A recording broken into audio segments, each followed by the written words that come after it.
तो पिछले एपिसोड में हमने देखा कि ऐश अपनी मल्टी जर्नी शुरू कर देता है, जिसके बाद ऐश एक अल्टरनेटिव यूनिवर्स के अंदर पहुंच जाता है, जहां पर उसका फर्स्ट जिम बैटल होता है ज़ेरिफ नाम की जिम लीडर के साथ। ज़ेरिफ अपने फर्स्ट पोकेमॉन को भेजता है जो कि होता है सुइकून। सुइकून से मुकाबला करने के लिए ऐश अपने फर्स्ट पोकेमॉन को चुनता है जो कि होता है पिकाचू। पिकाचू सुइकून के साथ बैटल को जो ड्रॉ कर देता है, जिसके बाद ज़ेरिफ अपने सेकंड पोकेमॉन को भेजता है जो कि होता है जेनेसेक। जेनेसेक से मुकाबला करने के लिए ऐश अपने चाइज़ार्ड को बैटल में भेजता है।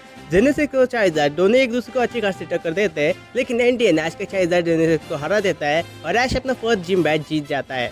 अब आगे तो अपने पहले बैच को जीतने के बाद ऐश अपने दोस्तों के साथ जर्नी कंटिन्यू करता है, लेकिन तभी उनके रास्ते में एक मिस्टीरियस मैन आकर खड़ा हो जाता है। ऐश उससे कहते हैं कि तुम कौन हो, तुमने हमारा रास्ता क्यों रोक के रखा है। वो मिस्टीरियस मैन कहते हैं कि मेरा नाम फैंटम है और मैं तुम्हारा गाइड हूँ। ऐश कहते हैं कि गाइड, लेकिन हमने तो किसी गाइड को नहीं मंगवाया है। फैंटम ऐश को एक बैच केस देता है। उससे कहता है कि जब भी तुम कोई बैच जीतोगे उसके अंदर रखोगे, मैं तुम्हारे सामने आ जाऊंगा। इसके बाद वो ऐश को अपने पीछे आने के लिए कहता है और हमारे हीरो उसके साथ चले जाते हैं, लेकिन तभी रास्ते में उनके पैरों के नीचे एक पोर्टल खुल जाता है और हमारे चारों हीरोज ऐश, सेरेना, क्लेमेंट और क्लर्क उसके अंदर गिर जाते हैं। जिसके बाद जैसे उनकी आंखें खुलते वो एक डार्क वर्ल्ड के अंदर होते हैं। ऐश कहते हैं कि हम लोग अभी कहाँ पर है। तभी उनके सामने फैंटम आ जाता है। फैंटम कहते हैं कि तुम डार्क वर्ल्ड के अंदर हो और वो रहा डार्क पैलेस, जहाँ पर ऐश तुम्हारा सेकंड जिम बैटल होने वाला है। और तभी फैंटम वहाँ से गायब हो जाता है। जिसके बाद हमारे हीरोज डार्क पैलेस की तरफ चल जाते हैं, लेकिन डार्क पैलेस का जो दरवाजा होता है वो बंद होता है। ऐश समझ लगाता है कि क्या इसके अंदर कोई है। तभी ऐश को आवाज आती है और उस दरवाजा खुल जाता है। हमारे हीरोज के अंदर चले जाते हैं, जिसके बाद एक आदमी वहाँ से आता है। वो कहते हैं कि मेरा नाम है लेरिक्स और मैं इस पैलेस का जिम लीडर हूँ। वो ऐश से कहते हैं कि क्या तुम ही हो जो कि मुझे बैटल के चैलेंज करने के लिए आए हो। ऐश कहते हैं कि हाँ, मैंने अभी अभी अपना पहला बैच जीता है और मैं टाइम नहीं गंवाना चाहता, इसलिए मैं अभी तुमसे बैटल करना चाहता हूँ। लिरिक्स ऐसे कहता है कि ठीक है, जैसी तुम्हारी मर्जी। और इसके बाद अचानक से वो डार्क पैलेस जो रहता है वो बैटल फील्ड में बदल जाता है और ऐश और लिरिक्स के बीच में बैटल शुरू हो जाती है।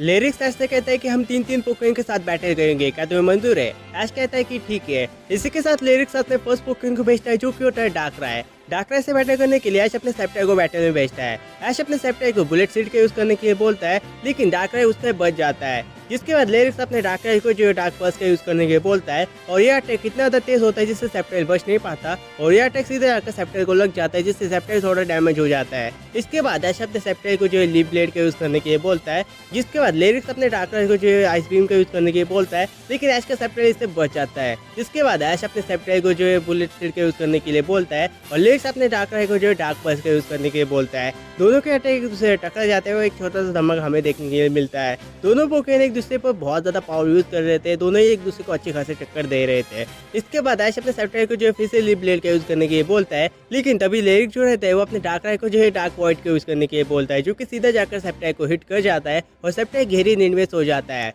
सेप्टाई के ड्रीम के अंदर वो देखता है कि डार्कराय अचानक से बड़ा हो जाता है और वो उसे खाने वाला ही होता है। तभी उसे ऐश की आवाज आती है। ऐश उससे कहते हैं कि चलो उठ जाओ सेप्टाई, अभी बैटल खत्म नहीं हुई। और सेप्टाई उठ जाता है। जिसके बाद ऐश अपने सेप्टाई को जो है सोलर बीम का यूज करने के लिए बोलता है। दूसरी तरफ लिरिक जो रहता है वो अपने डार्कराय को जो है आइस बीम का यूज करने के लिए बोलता है। दोनों पोकेमॉन के अटैक एक दूसरे से टकरा जाते हैं और एक बहुत बड़ा धमाका हमें देखने के लिए मिलता है। जैसे इस धमाके का धुआं हटता है, हम देखते हैं कि दोनों ही पोकेमॉन बहुत ज्यादा डैमेज हो जाते हैं। इसके बाद अपने जो लिरिक्स रहते हैं वो अपने डार्कराय को जो है शैडो बॉल का यूज करने के लिए बोलता है। दूसरी तरफ अपने जो ऐश रहता है वो अपने सेप्टाई को जो है लीप ब्लेड का यूज करने के लिए बोलता है। सेप्टाई अपने फुल स्पीड में जाकर शैडो बॉल को काटते हुए सीधा जाकर लीप ब्लेड अटैक जो रहता है वो डार्कराय को मार देता है और डार्कराय वहीं पर बैटल हार जाता है। लेकिन इस बैटल में सेप्टाई की हालत भी बहुत ज्यादा खराब हो जाती है। इसके बाद लिरिक्स अपने सेकंड पोकेमॉन को भेजता है जो कि होता है ज़ोरोरॉक। ऐश अपने सेप्टाई को ड्रैगन क्लॉ यूज करने के लिए बोलता है और सेप्टाई सीधा जाकर ड्रैगन क्लॉ अटैक जो रहता है वो ज़ोरोरॉक को मार देता है, लेकिन इससे ज़ोरोरॉक को कुछ खास डैमेज नहीं पहुंचता।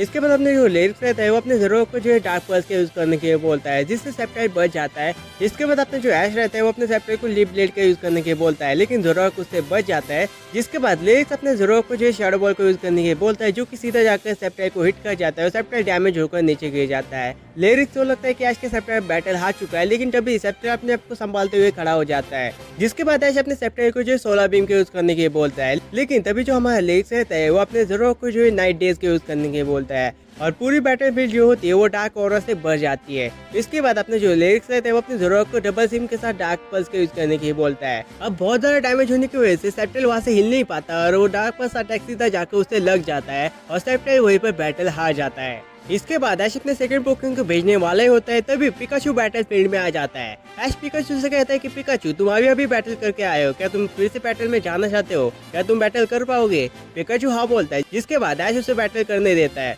ऐश अपने पिकाचू को थंडरबोल्ट का यूज करने के लिए बोलता है। दूसरी तरफ हमारा जो लेक्स रहता है वो अपने ज़ोरोक को डार्क पल्स का यूज करने के लिए बोलता है। दोनों के अटैक एक दूसरे से टकरा जाते हैं, जिससे एक छोटा सा धमाका हमें देखने के लिए मिलता है। जिसके बाद अपना लिरिक जो रहता है वो फिर से अपने ज़ोरोक को नाइट डेज के यूज करने के लिए बोलता है। अब जबकि ऐश को इस मूव के बारे में पता है तो वो इतना ज्यादा टेंशन नहीं लेता।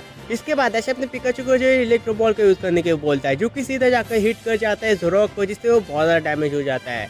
अभी अटैक लगने के बाद ज़ोरोक तुरंत हिल नहीं पाएगा, ये सोचते हुए ऐश अपने पिकाचू को जो है वो वोल्ट टैकल के यूज करने के लिए बोलता है, जो कि सीधा जाकर ज़ोरोक को लग जाता है। लेकिन तभी हम देखते हैं कि पिकाचू ने जो वोल्ट टैकल अटैक जाकर ज़ोरोक को मारा था, वहाँ पर एक्चुअली में ज़ोरोक था ही नहीं, वहाँ पर एक पत्थर था। पिकाचू सीधे जाकर उस पत्थर को हिट कर देता है और वोल्ट टैकल यूज करने की वजह से वो पैरालाइज हो जाता है। ऐश कहते हैं कि ये कैसे हो सकता है, तभी लेक्स कहता है कि मेरे ज़ोरोक के पास एक ऐसी एबिलिटी है जिससे वो अपनी परछाई को हूबहू उसके जैसा बना सकता है। अब जबकि पिकाचू डैमेज होने के साथ पैरालाइज हो चुका है, इसका फायदा होता है लेक्स जो रहता है वो अपने ज़ोरोक को शैडो बॉल का यूज करने के लिए बोलता है, जो कि सीधा जाकर पिकाचू को हिट कर जाता है और पिकाचू डैमेज होकर नीचे गिर जाता है।